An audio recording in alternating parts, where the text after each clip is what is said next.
नमस्कार दोस्तों, आप सभी का स्वागत है आपके अपने YouTube channel the learn easy पर। जैसा कि आप लोग जानते हैं, आज एसएससीजीडी का 27 जनवरी का फर्स्ट शिफ्ट का एग्ज़ाम खत्म हो गया है दोस्तों। मैं जिसका 100% एक्यूरेट आंसर्स के साथ पेपर एनालिसिस करके बताऊंगा। जिनका भी 27 जनवरी को फर्स्ट शिफ्ट में एग्ज़ाम था, आशा करता हूं उनका एग्ज़ाम अच्छा रहा होगा। तो आज पूछा गया था 27 जनवरी के फर्स्ट शिफ्ट में क्वेश्चन था, कोशिका में अपशिष्ट पदार्थ का प्रबंध कहाँ होता है। तो इसका राइट आंसर हो जाएगा लाइसोसोम। लाइसोसोम में कोशिका में अपशिष्ट पदार्थ का प्रबंध होता है।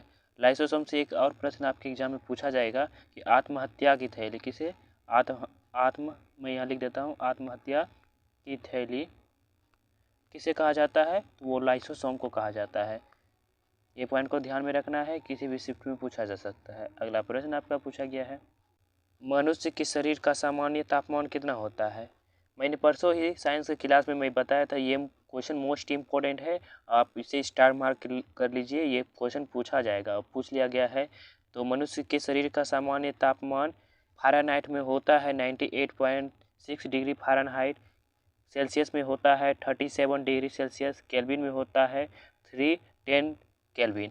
तो आपके शायद केल्विन में दिया हुआ था, तो केल्विन में हो जाएगा 310 केल्विन हो जाएगा। फ़ारेनहाइट में जहाँ पूछा जाए आने वाले शिफ्टों में, तो 98.6 डिग्री फ़ारेनहाइट होता है, सेल्सियस में 37 डिग्री सेल्सियस होता है। अगला प्रश्न आपका पूछा गया है, लुई नगाई नी महोत्सव किस राज्य का फसल उत्सव है। तो इसका राइट आंसर हो जाएगा मणिपुर। तो मणिपुर राज्य का जो फसल उत्सव है लुई नगाई नी महोत्सव है, और ये नागा जनजाति के द्वारा मनाया जाता है फसल बीज बोने के समय पे। अच्छा, मणिपुर के अभी वर्तमान में सीएम कौन है, तो एन बीरेन सिंह है। कौन है, एन बीरेन सिंह। मैं यहाँ लिख देता हूँ, पूछा जाएगा क्योंकि मुख्यमंत्री से रिलेटेड प्रश्न पूछे जा रहे हैं सभी शिफ्ट में। अगला प्रश्न आपका पूछा गया है, इनमें कौन सी कृति दयानंद सरस्वती की है। तो इसका राइट आंसर हो जाएगा सत्यार्थ प्रकाश। सत्यार्थ प्रकाश दयानंद सरस्वती की कृति है, और दयानंद सरस्वती ने ही आर्य समाज की स्थापना किसने की थी, तो दयानंद सरस्वती। सारे पॉइंट को आपको ध्यान में रखते चलना है। अगला प्रश्न आपका पूछा गया है, कौन सा अनुच्छेद उपाधियों का अंश से संबंधित है। तो आर्टिकल 18 जो है, अनुच्छेद 18, ये उपाधियों के अंश से संबंधित है। मैं बता देता हूँ, इम्पोर्टेंट पॉइंट से आप लोग समझ लीजिएगा। समानता का अधिकार एक मौलिक अधिकार है, जिसे अनुच्छेद 17 से 18 तक परिभाषित किया गया है। तो ये जो है मौलिक अधिकार है एक तरह का, उपाधियों का अंश है। तो मैं बता देता हूँ, अनुच्छेद जो 14 है, ये कानून के समक्ष समानता, कानून की नज़र में सभी समान है। अनुच्छेद 15 जो बताता है जाति, पंथ, धर्म, लिंग, जन्म स्थान आदि के खिलाफ भेदभाव का निषेध। अनुच्छेद 16 जो बताता है सार्वजनिक क्षेत्र के रोजगार में समान अवसर। अनुच्छेद 17 बताता है अस्पृश्यता का उन्मूलन। अनुच्छेद 18 जो बताता है उपाधियों का उन्मूलन। जो अनुच्छेद 17 है, ये आपके एग्जाम में आने वाले शिफ्ट में किसी भी शिफ्ट में पूछा जाएगा कि बताइए अस्पृश्यता का उन्मूलन किस अनुच्छेद के अंतर्गत आता है, तो अनुच्छेद 17 के अंतर्गत। कानून के समक्ष समानता अनुच्छेद 14, जाति पंथ धर्म लिंग जन्म स्थान अनुच्छेद 15, सार्वजनिक क्षेत्र में रोजगार में समान अवसर अनुच्छेद 16। अगला प्रश्न आपका पूछा गया है, इनमें कौन सी नदी अरब सागर में गिरती है। तो सिंधु नदी, नर्मदा नदी, ताप्ती नदी, साबरमती नदी, पेरियार नदी, माही नदी, मांडवी नदी, जुआरी नदी। ये सारी नदी अरब सागर में जाकर गिरती है। तो आपके ऑप्शन में ताप्ती नदी दिया हुआ था, ताप्ती नदी आपका राइट आंसर हो जाएगा। अगला प्रश्न आपका पूछा गया है, उत्तराखंड के मुख्यमंत्री पुष्कर सिंह धामी किस पार्टी से संबंधित है। तो इसका राइट आंसर हो जाएगा भारतीय जनता पार्टी, जिन्हें हम बोलते हैं बीजेपी से मुख्यमंत्री, जो उत्तराखंड के मुख्यमंत्री हैं उनका संबंध है। अब ये जो है उत्तराखंड के मुख्यमंत्री पुष्कर सिंह धामी, ये उत्तराखंड के 12वें नंबर के मुख्यमंत्री हैं। कौन से नंबर के, 12वें नंबर के मुख्यमंत्री हैं। अगर यहाँ के गवर्नर राज्यपाल की बात पूछी जाए कि बताइए उत्तराखंड के राज्यपाल कौन है, तो गुरमीत सिंह है। कौन है, गुरमीत सिंह। मैं यहाँ लिख देता हूँ गुरमीत सिंह, क्योंकि राज्यपाल और मुख्यमंत्री से रिलेटेड सभी शिफ्ट में प्रश्न पूछे जा रहे हैं।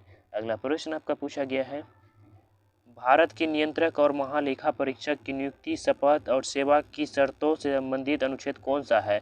तो भारतीय संविधान का अनुच्छेद 148 से 151 महालेखा परीक्षक से संबंधित है, और ये कौन से भाग में है, भाग 5 में। तो नियुक्ति, शपथ और सेवा की शर्तें से संबंधित कौन सा अनुच्छेद है? अनुच्छेद ये 48 है, 148 है आपका। अब वर्तमान में हम बोलते हैं महालेखा एवं परीक्षक को के। अब वर्तमान में कौन है? गिरीश चंद्र मुर्मू है हमारे महालेखा एवं परीक्षक गिरीश चंद्र मुर्मू। मैं यहाँ लिख देता हूँ। कौन से नंबर के हैं? 14वें नंबर के। अगला प्रश्न आपका पूछा गया है, शाम और रात के बीच की बेला समय को क्या कहते हैं? तो राइट आंसर हो जाएगा गोधीली बेला। तो शाम और रात के बीच की समय को कहते हैं गोधीली बेला। अगला प्रश्न आपका पूछा गया है, प्रधानमंत्री नरेंद्र मोदी ने दक्षिण भारत की पहली वंदे भारत एक्सप्रेस ट्रेन कहां से कहां तक चलाई थी? तो प्रधानमंत्री नरेंद्र मोदी ने दक्षिण भारत की पहली जो वंदे भारत एक्सप्रेस थी, ये बेंगलुरु से मैसूर तक चलाई गई थी। कब? नवंबर 2022 में। अगर पूछा जाए पहली वंदे भारत एक्सप्रेस ट्रेन कहाँ से कहाँ तक चलाई गई है, तो ये आपका वाराणसी से नई दिल्ली। कब चलाई गई है? 15 फरवरी 2019 को। ये पॉइंट आपको ध्यान में रखना है, आने वाले शिफ्टों के लिए मोस्ट इंपोर्टेंट रहेंगे। अगला प्रश्न आपका पूछा गया है, 2011 की जनगणना के अनुसार सबसे कम जनसंख्या वाला राज्य कौन सा था? तो इसका राइट आंसर हो जाएगा सिक्किम। सिक्किम राज्य जो था ये 2011 की जनगणना के अनुसार सबसे कम जनसंख्या वाला राज्य था। दूसरे नंबर पर मिजोरम राज्य आ जाता है। कौन सा राज्य?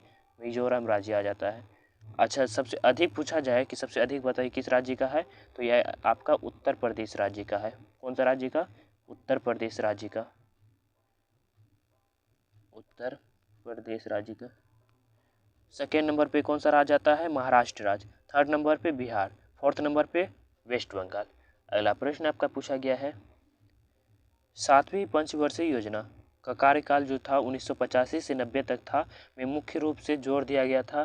तो 7वीं पंचवर्षीय योजना में मुख्य रूप से जोर दिया गया सामाजिक न्याय के माध्यम से बढ़ती आर्थिक उत्पादकता, खाद्यान्न का उत्पादन और रोजगार पैदा करने के क्षेत्र में विकास स्थापित करना था। तो खाद्यान्न का उत्पादन और रोजगार पैदा विकास स्थापित करना 7वीं पंचवर्षीय योजना का मुख्य कार्य था।